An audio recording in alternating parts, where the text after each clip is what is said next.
او د الله رسول به فرمایل و ارض للعمر، یا الله زه پناه غواړم د ارض لعمر.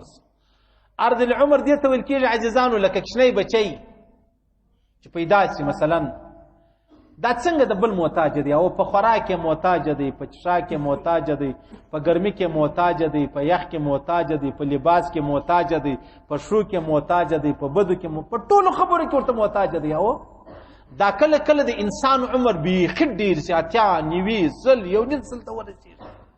په شو مه پوهېږه، په بدو مه پوهېږه، د خپلو سره مه پوهېږه، د پردۍ سره مه پوهېږه. صحیح سلو، په خپل شه مه پوهېږه، په خپلو بدو مه پوهېږه، په خپل شرم مه پوهېږه، په خپل حیا مه پوهېږه، په خپل لباس مه پوهېږه، په خپل باتروم و بیت الخلا مه پوهېږه. صحیح سو، هېڅ شي نه پوهېږه، بس ټیک دی، ژوندی علاج دی پروت دی. د الله رسول د دې خبرې سره پناه غوښتې ولي الله فرما داسې عمر مه راولي. صحیح سلو، اوس ورته وګوره عاجزانو څونه چې سړی سپین ږیری کېږي، د الله رسول فرمایي دوې خبرې په دې کې چې دی هغه زیاتېږي. یوه خبره چې د هغه دا ده چې دی حرص د عمر لري چې یاره زما عمر نور زیات وای، د 100 پر ځای 110 وای، د 110 پر ځای 120 وای. حالانکه ته په دا نه پوهېږي چې کله دا عمر پر تا راشي دا ستا شیرین بچی نه دی، د دې بله له تا نفرت کېږي چې یاره بابا څونه غلط و چپه او رپه چې دی هغه ګایېږي. دا ستا به د خپل کوچنیانو بچیانو څخه نفرت کېږي چې یاره دا ولې زما خدمت نه کوي. انسان داسې سټیج ته ورسېږي، داسې ځای ته ورسېږي چې بیا هېڅ نه په شو نه په بدو نه په خپلو نه په پردۍ په هېڅ نه پوهېږي، حتی چې د خپلو بیا د بماب د خپلو بولو هم نه یې. د الله رسول به دعا کوله ول یا الله داسې عمر په ما مه وینه، او یا الله ما ته دومره عمر مه راکوه چې زه آخر و دغه سټیج ته راورسېږم. او موږ دغه دعا نه کړو، بس عمر غواړو، که د سپۍ رقم را باندې تېرېدی، که د لیونۍ رقم را باندې تېرېدی، که د پاګلانو رقم را باندې، بس موږ عمر چې دی هغه غواړو. یا عمر 10 کاله ښایسته کلونه، 100 کاله ښایسته کلونه، تر هغه 100 چې هغه د ذلت سره مخامخې، د پریشانۍ سره مخامخې، د خوارۍ او د زرترکۍ سره مخامخې، تر هغه 100 کاله عمر د 100 کاله چې دی هغه ډېر خوندور دی.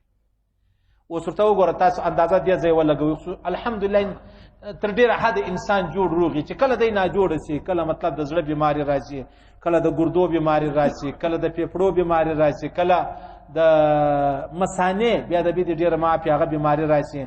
څونه انسان د ژوند وایي دا موټر زه څه کوم، دا ښایسته کور زه څه کوم، دا کوروالا او بچیان زه څه کوم، دا دنیا او دا جایدادونه زه څه کوم، چې بس خالي الله ماته صحت را کړی وای. دا د خپل والله ته لیکلي ورکوي چې الله زه دا نه غواړم ماته صحت راکړه.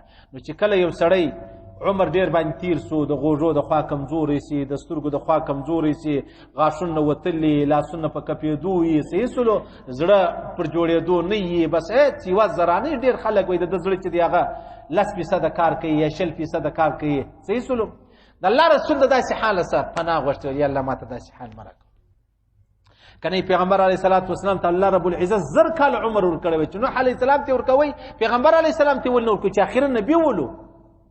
صحیح سلو، هغه معنا دا ده چې یاره 2 ورځې دي 6 ورځې دي، خامخا چې سړی سپین ږیری سي حواس یې کار پرېږدي، بې ځایه ښکنځاوي کوه، بې ځایه ګایېږه، بې ځایه مطلب غږېږه. زموږ سپین ږیري نه دي، یعنی مطلب ډېر سپین ږیري داسې دي چې هغه اولاد جن پریشانه، کور جن پریشانه، میلمه جن پریشانه، گلی و علاقه و محله جن پریشانه، بې ځایه ګایېږه، بې ځایه ښکنځاوي کوه، بې ځایه تنګېده کوه، بې ځایه وهل کوه.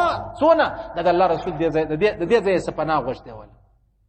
او دا به ما ته هم د هغه پناه غواړو چې الله داسې عمر مه راکوې و داسې سټیج ته مې مه رسوې. که مې رسوې نو د صحیح حواسو سره مې ورسوه چې غوږونه، سترګې، لاسونه، پښې، ګوډې، ملا، زړه، بل دا ټوله پر ځای بیا د سړي عمر چې دی هغه ډېر. که غواړئ ځان د مهمو اسلامي معلوماتو څخه خبر کړئ، د الحاج مولوي نورالدین اغا په نوم فیسبوک پاڼه خوښه او له نورو سره یې شریکه کړئ.